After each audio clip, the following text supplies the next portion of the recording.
Are we approaching an economic situation in the United States wherein cash will be completely obsolete? And this is not because of any movement in the free market per se, but rather because people whom are very involved in the economic system want it to be so. And what does this portend for the future of freedom of speech, the way that one worships?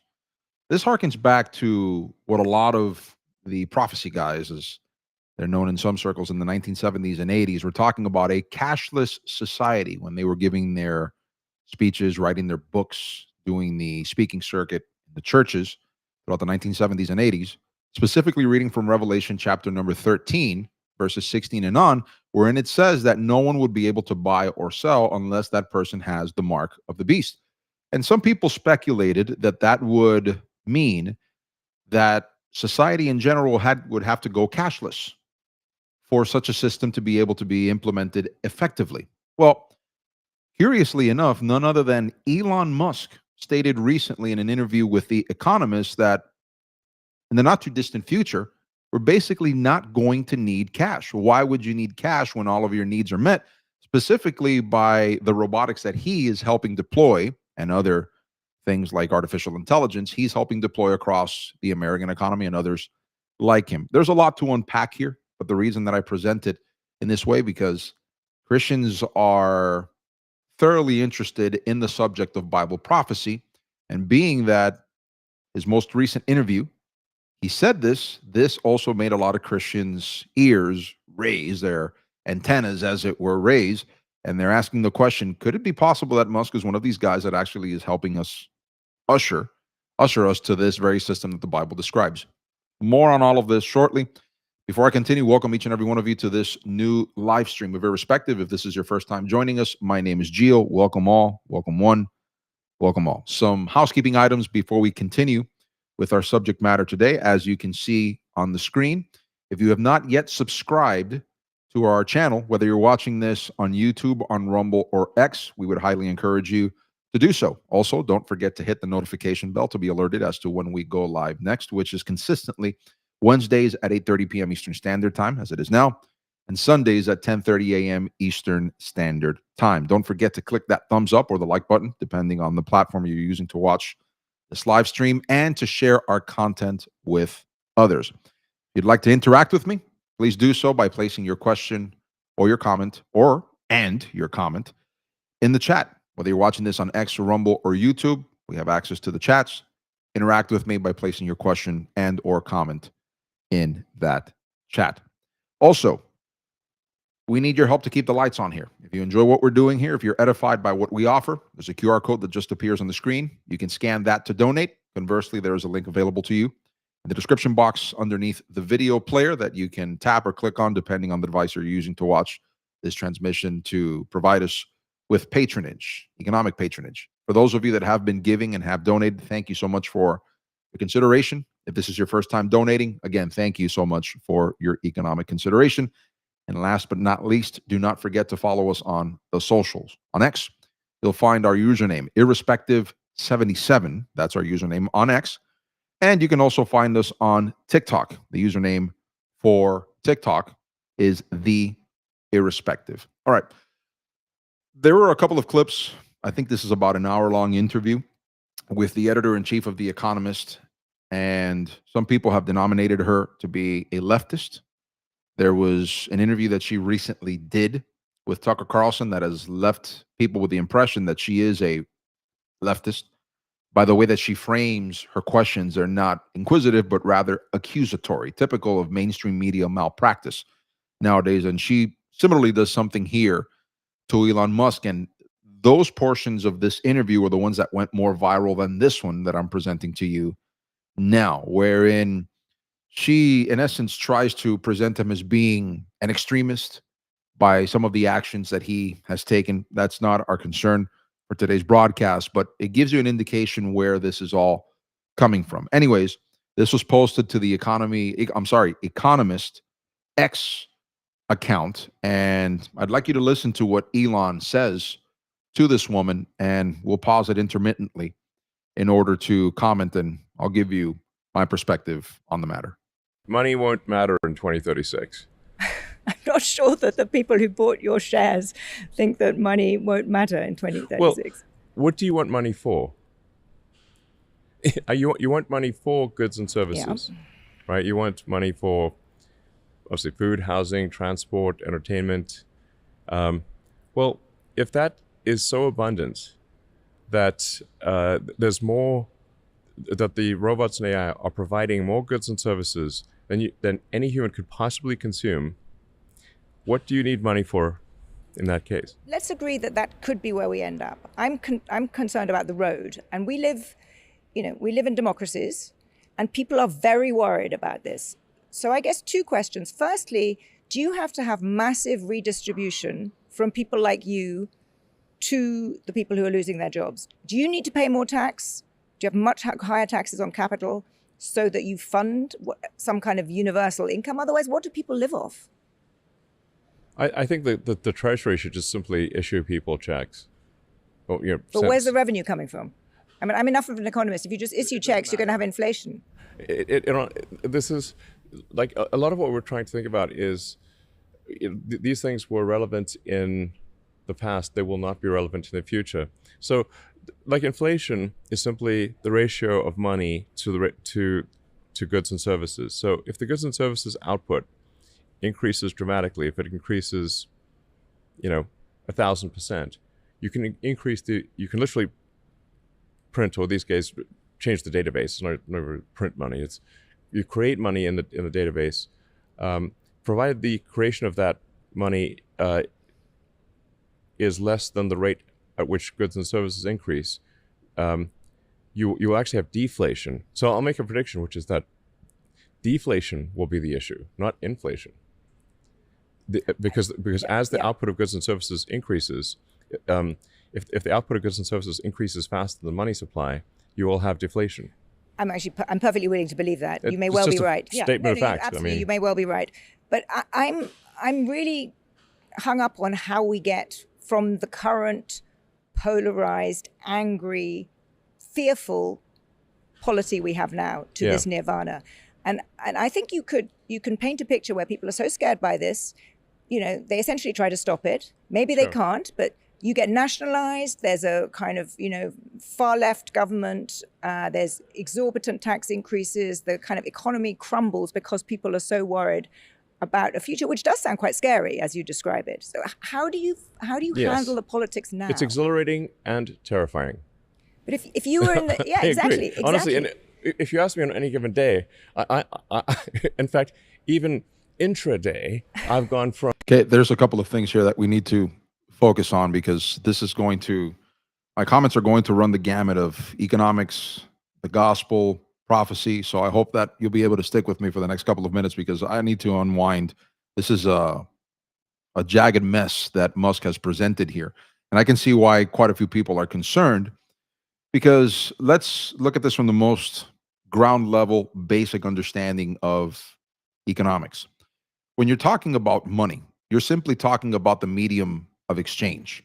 You can barter. For example, I'll give you 2 hens for a bale of barley or wheat. That's a medium of exchange. You can use bullion. You can use gold coins or silver. I'll give you this bullion in exchange for the product or services. Or you can use what we've been using in the United States and worldwide until recent digital currencies have made an appearance, which when you think about it, digital currency is really nothing. It's a fiat system. It's not based on anything tangible. It's just digits on a screen. The thing is that not too many people have made an issue about it because there is a high trust in the system and therefore it continues to operate. The problem is that most people, since they are not very understanding with respect to basic economics, they don't understand that they've been sold a bill of goods by politicians, their governments, what have you. And to exacerbate the matter, inflation, just the way that he presents it, is not only overly reductionist, more than one input, using the terminology that he uses, actually goes into creating inflation, which means the devalue, or de-dollarization. No, that's the wrong term. The right term would be the devaluing. There we go. Apologies. The devaluing of the dollar. For example, I'm probably assured that some of you have seen the charts that have been presented by some, wherein they say that from the creation of the Federal Reserve, the central bank of the United States in the early 1910s till current year, the dollar has lost approximately 98% of its worth, of its value, of what its purchasing power is. That is felt in real time as it pertains to inflation. Some people might not be able to explain it, but when things cost more, that necessarily means that your dollar doesn't buy as much. So now you need more dollars to buy what you bought yesterday for, let's say, $1. Now today it's $5 or $10. That is inflation. That's how people feel it. That's the terminology that's used more commonly. But when you look at the particulars of it, many things go into actually inflating the money supply and devaluing the dollar, where now you can't purchase what you used to be able to at a cheaper price. That's the simplest explanation that I can offer on the matter. But when we're talking about the medium of exchange, typically what gives whatever you're using to purchase its intrinsic value are two things. Number one, the amount of it. Remember, the more rare something is, usually the more it costs, the higher the price. That's typically the way it is. And number two, the worth that that particular civilization or society or culture puts on that very thing. Gold and silver have been highly esteemed and highly valued for many civilizations for many centuries. Why? For the intrinsic value of the fact that, for example, gold is pretty rare compared to other things. Silver, not as much. That's why the price is a lot lower on it. I said all that to say this. Most people have gotten acclimated to the very idea, except for the modern generations. They basically grew up in a time and in a place where digital transactions have become more or less the norm. But up until recent history, transactions were done physically via dollars, whatever the money is of that particular country that engages in it, or whatever medium of exchange it was. So you and the person or people that you were engaged in commerce with would trade, would barter, would engage in the medium of exchange, and therefore you had that particular medium of exchange, whether it be money, animals, services, whatever the case may be. You have to understand that. The reason that Christians find things such as what Elon Musk is talking about here so alarming is because when you go to Revelation chapter number 13, and this is something that if you've read your Bible, you see it and you're saying to yourself, this portends absolute control of people's economic situation, to the point where if you're not allegiant to this evil system, to this evil person that controls it, we see how they can essentially control what you can buy or can't buy. Folks, we need not go far. Look at what happened during COVID, how people were losing their jobs, how people had been debanked for their opinions. We have the most recent example during COVID, and even during the most recent or previous administration, the same thing was happening. And arguably, it's still happening, even with Trump occupying the White House. We've talked about that before, but it can get long in the tooth. But Revelation 13, we find here that it talks about the beast, and you have the false prophet, these two beasts that John sees arising from the earth. And then in particular, verse 14, and he deceives those who live on the earth because of the signs that it has been granted to him, the false prophet, to perform on behalf of the beast, telling those who live on the earth to make an image to the beast who has the wound of the sword and yet lived. And it was given to him to put breath into the image of the beast, in order that the image of the beast both spoke and caused all those, unless they worshipped the image of the beast, should be killed. And he causes all people, the small and the great, and the rich and the poor, and the free and the slave, that they give them a mark on their right hand or on their forehead, and that no one was able to buy or sell except the one who had the mark, the name of the beast, or the number of his name. So Christians have been taught this for many years, that here you have a situation potentially in the future where all of the economies of the world are going to be centralized. That's what at least the text is implying here. The economies of the world are going to be centralized under this one world government led by this person denominated the beast and his, I don't know if you call him a co-regent or whatnot, but his subordinate, the false prophet. And in essence, unless you claim allegiance to this entity, then you won't be able to buy or sell and you'll be killed. And that has led a lot of people to inherently understand that centralized economies are not a good thing. especially when you have nefarious actors controlling the money supply, the economy, et cetera, et cetera. And as I just said, look at the most recent examples that we've had in living memory with people being debanked, et cetera, just for having opinions stated on social media, for going against the COVID vaccine, all of these other things. Notice that that has happened. So people have a right to be concerned when they hear people like Elon, who supposedly is a right-leaning figure, now saying you're not going to need money. What people are hearing, especially Christians, are hearing there is, oh boy, more control given to the government. And if I have wrongthink, if I express an opinion different than what the established status quo is, I can be debanked. I can be denied access to basic goods and services, and then I'm up the creek. And I think people are rightful to have that fear, to have that worry, because it has happened before and it is happening right now. But again, this from a person whom is supposedly right-leaning. I'd like to go back to the beginning of this and to take this point by point, because a lot of people, unfortunately, they have come to see Elon Musk as a sort of modern day genius.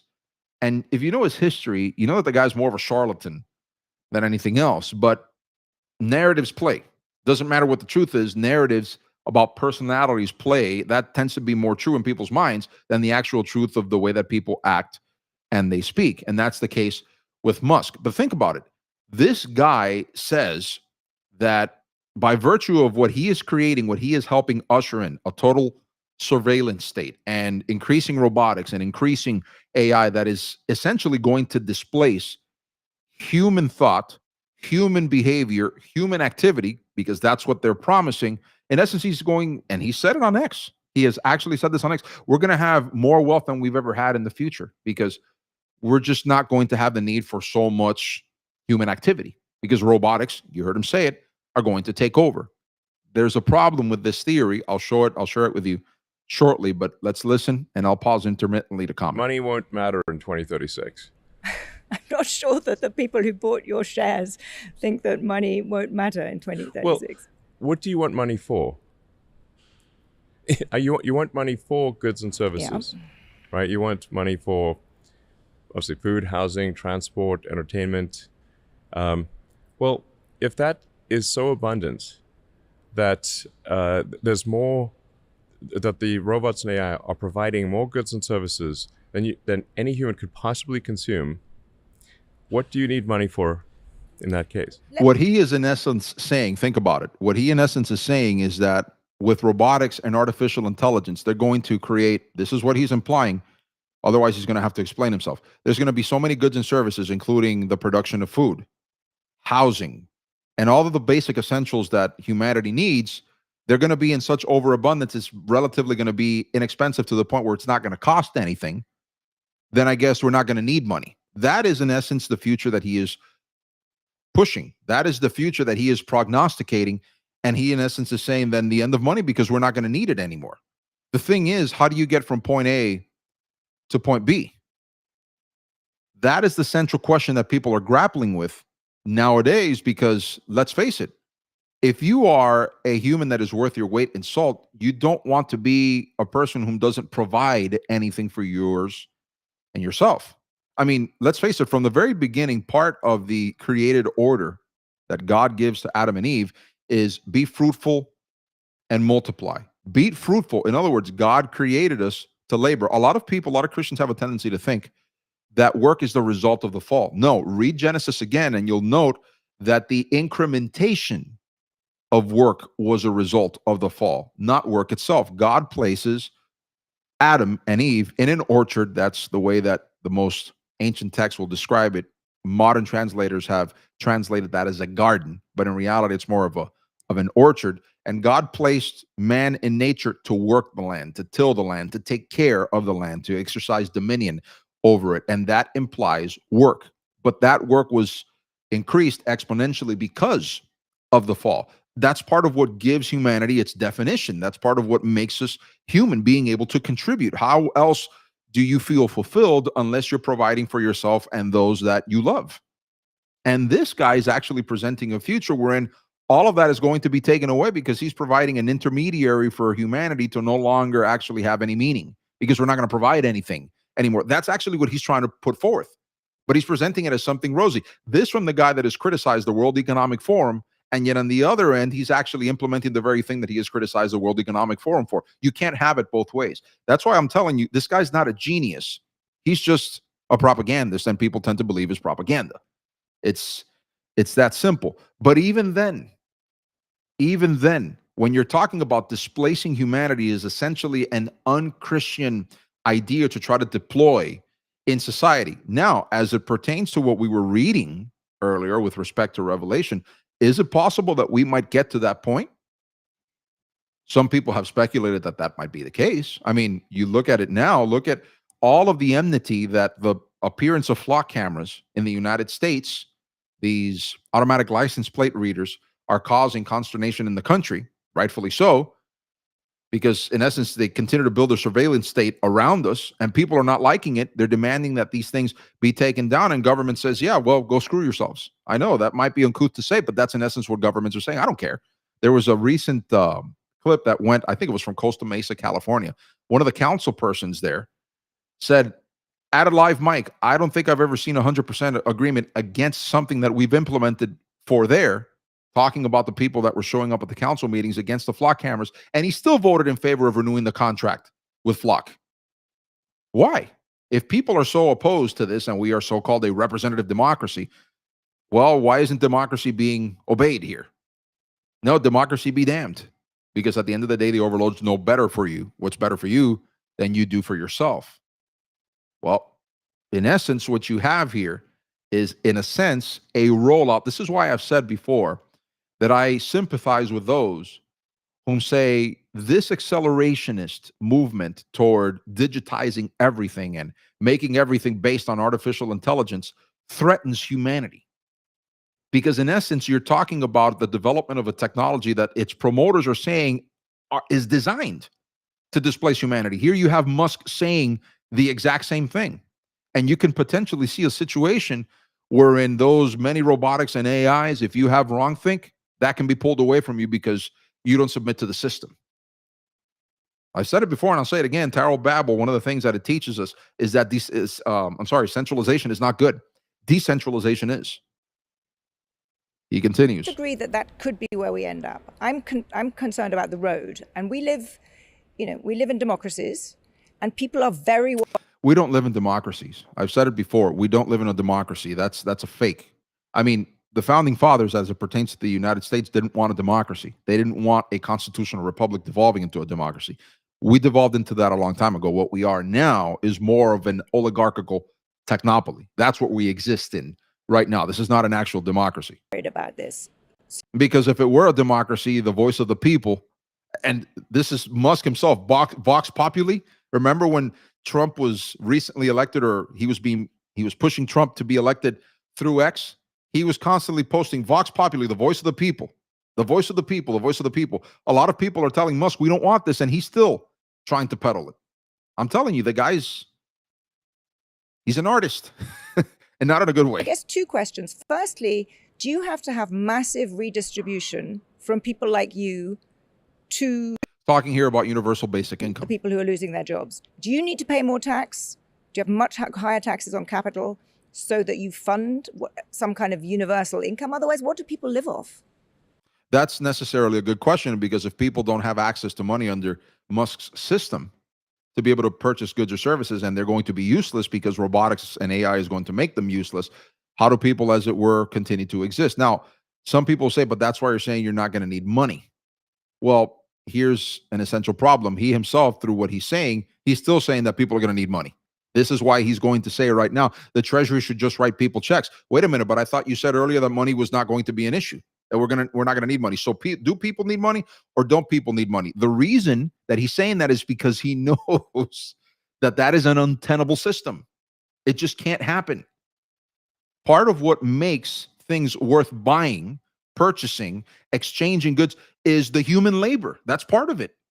Since human labor is limited, that's economics 101. Since human labor is limited in its extent, in its scope, as it were, that's why you get to charge certain prices for certain things, depending on how much it costs to make the thing or produce the thing.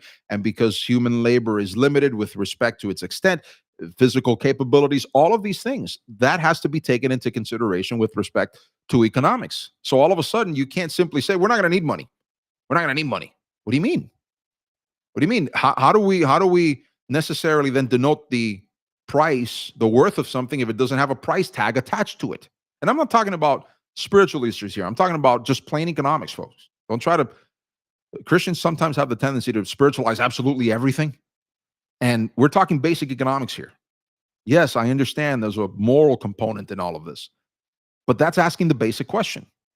With respect to what he is putting forth, think about it. So you're not going to need money, but the Treasury should write people checks. Now, he's answering that. Let me get to the point. Because when she presses him on saying, you're a trillionaire now, that's according to the reports that we had read a couple of weeks ago when the SpaceX went public. He became the world's first trillionaire and says, well, since a lot of people are going to be out of a job because you, in essence, are putting them out of a job, creative destruction, as a lot of Friedman style economics call it, right? Right-wing economists that are Friedmanites, Milton Friedmanites, they'll say, that's creative destruction. There's nothing you can do about it. That's what happens in a free market. The question is, she to him, how much of your money are you going to give? Because there's just not enough to be able to sustain all these people. She's essentially right, because Noah Yuval Harari, whom is the resident philosopher, and I say that in air quotes, that Jewish sodomite that works for the WEF, he has written various books. One of them, he literally says that in the future that they're going to force upon people, there's going to be a bunch of what they call useless eaters. And it's best to give them their video games, give them a sterilant, because we won't need their progeny in the future. This is the future that these people are presenting. Let me ask you, if you're a Christian, does that sound Christian in its scope, in its ethic? No, of course not. You can't agree that this is something that is inspired by Christianity proper. It's not. That's why Christians are rightly concerned about the situation. And again, hopefully the fight continues to get louder and louder to push back against this sort of thing. This is an ungodly thing that these people are peddling. But of course, he's going to say, I think the Treasury should just write the checks because he doesn't want any of his money. I find it interesting. Musk says you'll not need any money in the future. Well, Musk, if you really believe that, then give up all your trillions now. If you really don't value the money, it's going to be unnecessary. Well, then start distributing your trillions now. He won't do that. He'd rather the Treasury write checks.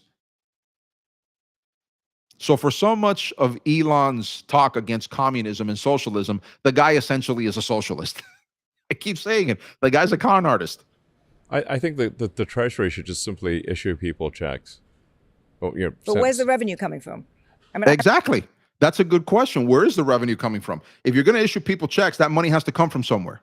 Up until this point, it's coming through the form of taxation, even though, let's face it, right now, only about 41 to 47%, depending on who you ask, at least in the United States, are actually providing the revenue for the U.S. to spend its money. So there are more takers than there are givers, as it were, in the United States. That's one of the reasons that our money supply is so inflated, or at least it's been devalued so much. You can't buy, even though Trump said it's the golden age. It's not the golden age.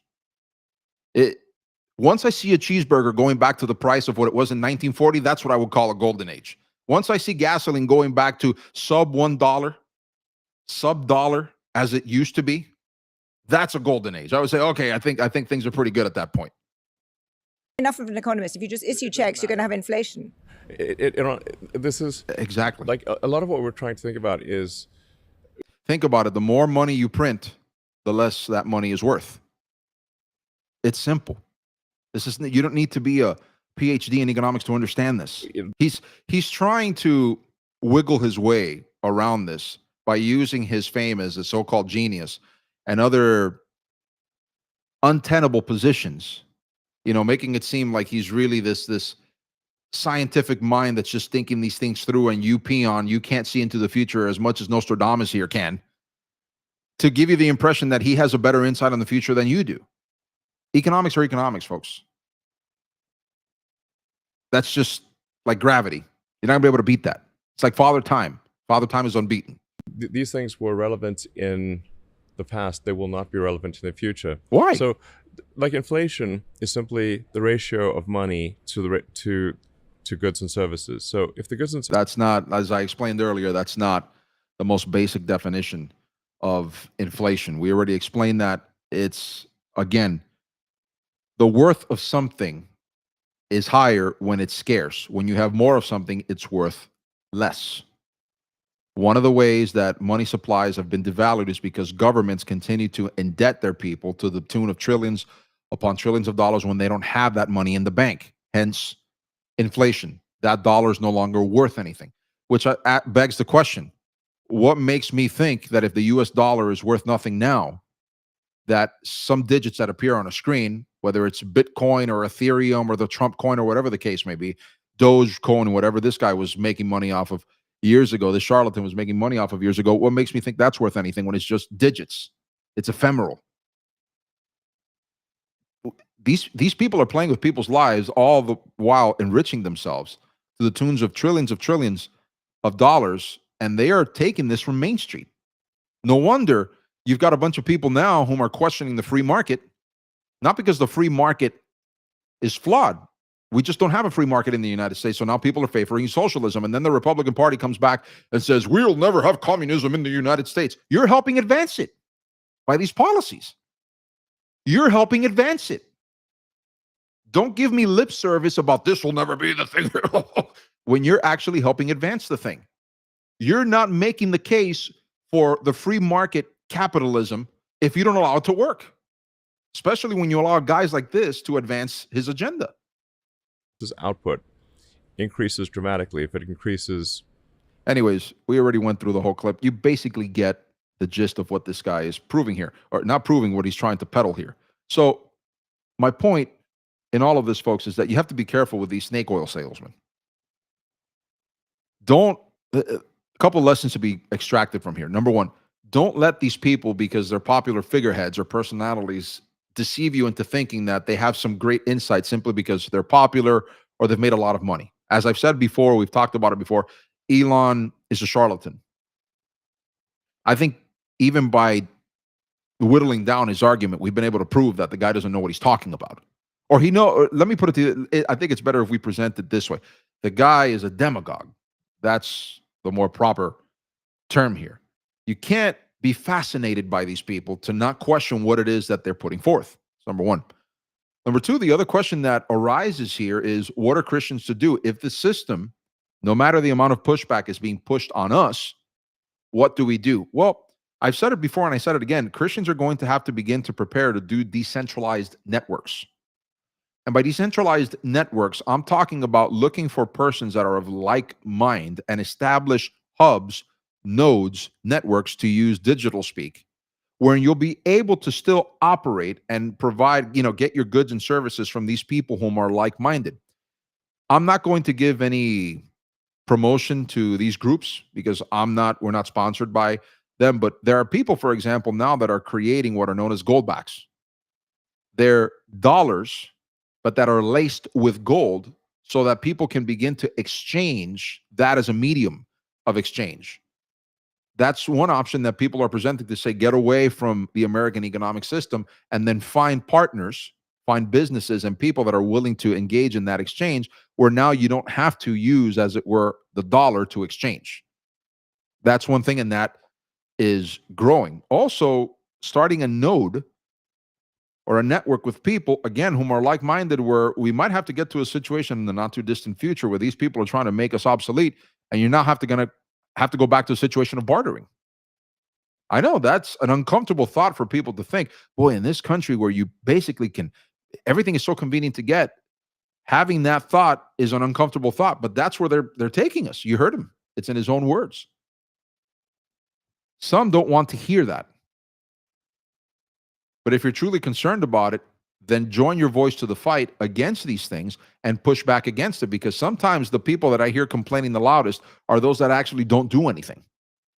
They complain, but they don't actually do anything. They don't add their voice to the chorus to try to push back against this. As a matter of fact, it's those voices who end up saying to others, it can't be done.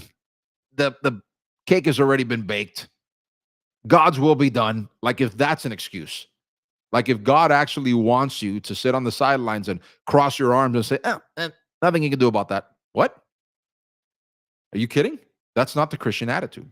So if you see something wrong with this, let others know that this is what is happening. Explain it to them so that you get more and more people added to that group that fights back against this. And potentially we can actually kick this back and push this back against nefarious persons and groups like Musk.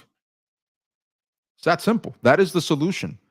If you're unwilling to join, as it were, the fight, then there's nothing else I can tell you, but it's there. It's there. And there are Christian groups that are starting to recognize the lateness of the hour, and they are doing something to try to help their brethren avoid this sort of a system, this sort of all-encompassing surveillance system that is problematic. You have to go out and look for these groups, look for these like-minded people, and establish those relationships, and now create those communities. Because, this is not looking good. People that are peddling these things, it's going great for them. It's not going great for everyone else. So, hopefully, that gives you some insight into the current goings-on these things. Anyways, that's all the time I have left for this live stream. If you watched the whole thing, I want to thank you for doing so. A couple of items to sign off with. Again, some housekeeping items. If you haven't done so yet, subscribe, hit the notification bell, click that thumbs up, and share our content with others. I remind the audience that our next live stream will be on Sunday at 10:30 a.m. Eastern Standard Time. Don't forget to donate. It helps us to keep the lights on here in Irrespective. There's a QR code in the upper left-hand corner of the screen that you can scan. Conversely, there's a link available to you in the description box that you can tap or click on, depending on the device you're using to watch this transmission. And last but not least, do not forget to follow us on the socials. On X, our username is Irrespective77. TikTok, The Irrespective is the username there. That's all the time I have left. The next occasion that we gather, adieu and Godspeed.